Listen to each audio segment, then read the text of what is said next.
Assalamualaikum warahmatullahi wabarakatuh. Selamat malam warga Nusa Tenggara Barat yang tercinta. Jumpa lagi kita pada malam hari ini dalam update COVID-19 Nusa Tenggara Barat. Perjumpaan kita di malam hari ini kita awali dengan membicarakan tentang istilah daerah bebas COVID, daerah penularan terkendali, dan daerah penularan tidak terkendali. Banyak orang beranggapan bahwa kalau sudah tidak ada kasus di daerahnya, maka daerah itu dinyatakan sebagai daerah bebas COVID. Tetapi sebenarnya tidak demikian. Ada 7 parameter yang kami pakai untuk menilai status suatu daerah. Pertama adalah transmisi lokal dalam 14 hari terakhir. Suatu daerah bisa dinyatakan bebas kalau sudah terpenuhi 7 unsur ini. Pertama, tidak ada transmisi lokal dalam 14 hari. Jadi, 3 kabupaten kota yang merupakan daerah transmisi lokal, kalau dalam 14 hari masih ada transmisi lokal, mereka bukan daerah bebas COVID. Walaupun mungkin semua pasien di sana sudah sembuh. Kedua, tidak ada pasien baru dalam 14 hari terakhir. Kenapa 14 hari? Karena kita menghitung masa inkubasi. Artinya, proses seseorang menjadi pasien yang positif itu kita hitung dengan masa inkubasi yang 14 hari. Ketiga, penanganan kasus positif di daerah. Kalau kita melihat untuk NTB, alhamdulillah penanganan kasus positif baik. Kita punya 19 rumah sakit rujukan dan 1 rumah sakit darurat di provinsi, 2 rumah sakit darurat di Sumbawa, dan 2 rumah sakit darurat di Pulau Lombok. Artinya, isolasi dari pasien-pasien yang positif, insya Allah tidak ada istilah tidak mendapat tempat. Ketiga, selain penanganan kasus positif, kita juga melihat bagaimana penanganan populasi berisiko. Kita kenal PPTG, pelaku perjalanan tanpa gejala, OTG, orang tanpa gejala, ODP, orang dalam pemantauan, PDP, pasien dalam pengawasan. Ini harus sudah tertangani dengan baik dan benar. Kalau dia karantina rumah, karantina mandiri, betul-betul terkontrol karantinanya. Kalau dia berada di tempat karantina terpadu, dia betul-betul terpantau. Sehingga risiko yang bersangkutan menularkan kepada keluarga atau masyarakat sekitar bisa betul-betul dieliminir. Kelima, surveillance penemuan kasus. Ini identik dengan tingginya angka pemeriksaan laboratorium. Kasus-kasus beresiko sebaiknya semua sudah tercover. Semua sudah dilakukan pemeriksaan laboratorium. Dan disinilah salah satu permasalahan kita di Nusa Tenggara Barat. Kita baru bisa lancar memeriksa akhir-akhir ini setelah alat-alat itu ada di kita. Tetapi apakah sudah semua populasi berisiko kita periksa? Masih ada populasi berisiko yang masih sulit untuk dilakukan pemeriksaan. Yang keenam, surveillance faktor risiko. Setiap hari saya mengumumkan tentang OTG, penambahan OTG. Itulah salah satu bentuk surveillance faktor risiko. OTG, orang yang kontak erat dengan risiko tinggi harus ditemui. Tenaga kesehatan termasuk di dalamnya.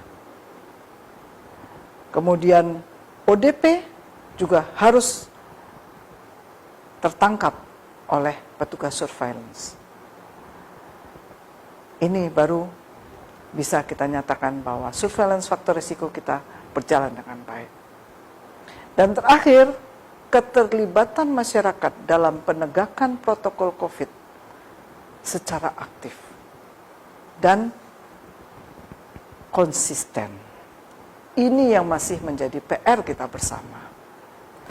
Bapak Ibu mungkin sempat menyaksikan foto-foto video yang viral tentang masyarakat yang berjubel membeli baju lebaran dengan mengabaikan protokol COVID, physical distancing, tidak memakai masker di pasar ataupun di toko. Jadi faktor peran serta masyarakat merupakan faktor yang menentukan suatu daerah semakin cepat atau tidak dalam mencapai bebas COVID. Karena itu banyak orang yang merasa daerahnya bebas COVID, daerah saya hijau, kenapa dianggap belum layak?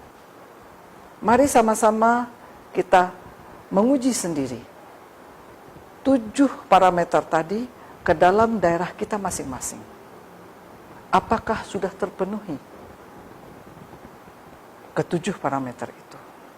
Kalau ke-7 parameter belum terpenuhi, maka daerah Bapak Ibu belum termasuk daerah yang bebas COVID, belum termasuk daerah yang terkendali dalam penata laksanaan COVID.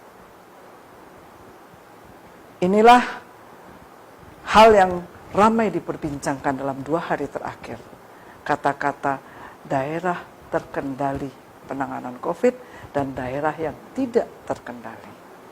Saya berharap dengan penjelasan yang kami berikan pada sore hari ini, Bapak Ibu bisa lebih memahami mengapa daerah yang tidak ada kasusnya masih belum disebut sebagai daerah bebas COVID. Bapak Ibu warga NTB yang tercinta, pada malam hari ini tanggal 19 Mei 2020 hari Selasa, kami akan menyampaikan hasil pemeriksaan 3 laboratorium milik Nusa Tenggara Barat, yaitu Rumah Sakit Daerah Provinsi, Laboratorium Rumah Sakit Unram, dan Science Technopark Sumbawa. Malam ini ada 230 hasil spesimen yang dilaporkan. Dari hasil tersebut 194 spesimen negatif. 18 spesimen positif hasil evaluasi pasien yang dirawat. Dan pada hari ini agak berbeda dengan hari-hari yang lalu, di mana penambahan kasus positif baru selalu di bawah 10. Pada hari ini kita menemukan 18 kasus positif baru yang berasal 6 orang dari Kota Mataram, dari Lombok Barat 6 orang, dari Lombok Timur 2 orang, dari Lombok Utara 1 orang, dan dari Sumbawa Barat 3 orang. Sehingga dengan bertambahnya 18 orang ini, jumlah kumulatif kasus COVID-19 yang positif adalah 392 orang. Dan juga berbeda dengan hari-hari yang lalu, di mana angka pasien yang sembuh jauh di atas pasien yang positif. Pada hari ini kita mendapatkan laporan 8 orang pasien telah sembuh. 2 orang dari Kota Mataram, 3 orang dari Lombok Barat, 2 orang dari Lombok Tengah, dan 1 orang dari Sumbawa. Dengan sembuhnya 8 orang ini, total pasien sembuh di Nusa Tenggara Barat adalah 244 atau 62,2% dari seluruh pasien yang dirawat. Sementara kasus meninggal, alhamdulillah tidak ada penambahan, tetap 7 orang atau 1,7% dari seluruh kasus yang ada. Dengan 244 orang pasien sembuh, maka saat ini pasien yang masih dalam perawatan adalah sejumlah 141 orang. Ada catatan khusus dari 18 pasien yang positif baru, yaitu terjadi reinfeksi atau terinfeksi kembali satu pasien yang sudah dinyatakan sembuh pada tanggal 10 Mei yang lalu. Pasien anak kita pulangkan pada tanggal 10 Mei yang lalu, sehari ini masuk bersama ibunya sebagai pasien baru. Jadi kita melihat bahwa faktor penularan kontak erat yang dekat itu sangat berpengaruh. Saat pasien pulang dari perawatan, ibu masih negatif.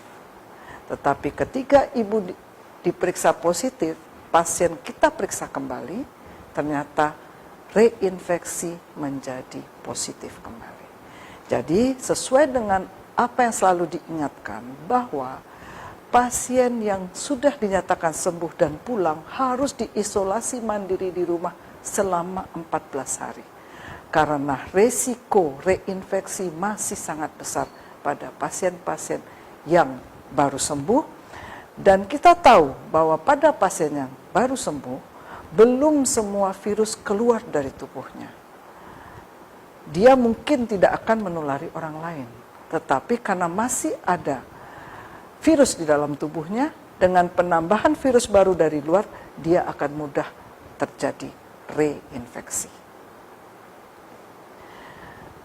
Warga NTB yang tercinta, hari ini ada 57 orang tambahan OTG dari hasil tracing kontak teman-teman di lapangan. Di mana sampai hari ini ada 5.074 orang OTG yang telah ditemukan dan 1.964 orang masih dalam pengawasan. Mohon Bapak Ibu dan masyarakat lingkungan sekitar yang ada OTG sedang isolasi mandiri atau berada di karantina terpadu, mohon disupport, mohon dibantu agar OTG ini tetap bisa berada di tempat karantina sesuai dengan apa yang kita harapkan. Pada hari ini juga ada sejumlah 896 orang pasien dalam pengawasan, di mana 385 masih berada di rumah sakit dan di karantina terpadu, dan 513 orang sudah dinyatakan bebas pengawasan. Dari Februari sampai hari ini, pasien orang dalam pemantauan tercatat 5.399 orang. Yang masih dalam pemantauan 229 orang, yang sudah selesai pemantauan 5.170 orang. Bapak dan Ibu yang kami cintai, hari ini di malam ke-27 Ramadan menjelang Idul Fitri, mari kita tetap bersama-sama menegakkan salah satu ibadah kita, yaitu mencegah penyakit menular dengan melaksanakan protokol COVID dengan baik, yaitu mencuci tangan pakai sabun di bawah air mengalir 20-40 detik, tetap memakai masker, kemudian menjaga jarak atau physical distancing, serta meminimalisir keluar rumah apabila memang tidak diperlukan. Terkait dengan keberadaan Idul Fitri, kami menghimbau masyarakat agar mengikuti himbauan pemerintah dan Majelis Ulama Indonesia dalam pelaksanaan sholat Idul Fitri. Mari kita istiqomah menjalani hari-hari yang berat ini. Semoga Allah SWT cepat mengangkat pandemi COVID-19 dari Nusa Tenggara Barat. Wabillahi taufik wal hidayah. Wassalamualaikum warahmatullahi wabarakatuh. Salam sehat Indonesia.